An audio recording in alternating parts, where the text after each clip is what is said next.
Իսրայելում հազարավոր տարեցներ ամեն օր պայքարում են անտեսանելի թշնամու դեմ, կորցնելով իրենց արժանապատվությունն ու անկախությունը։ Բայց կա լուծում, որը կարող է ամեն ինչ փոխել։ Այսօր խոսելու ենք մի խնդրի մասին, որը մեր հասարակության ամենախոցելի հատվածի, տարեցների կյանքն է դարձնում անտանելի։ Մտածեք պարզ բաների մասին՝ ուտել, լողանալ, հագնվել։ Մեզ համար դրանք առօրյա են, բայց շատ տարեցների համար դրանք դառնում են բարդ, անվերջ օգնություն պահանջող գործողություններ։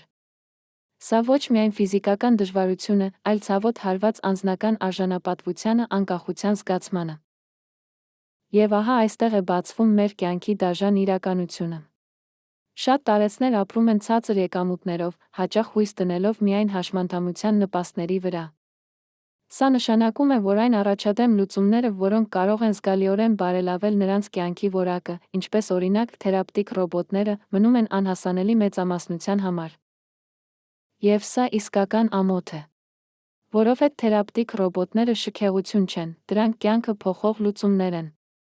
Նրանք կարող են թեթացնել բուժքույրական ոլորտի ծանրաբեռնվածությունը, լուծել աշխատուժի պակասի խնդիրը ամենակարևորը, տարեցներին վերադարձնել իրենց անկախությունը, անվտանգությունն ու ազատությունն իրենց առօրյան կառավարելու հարցում։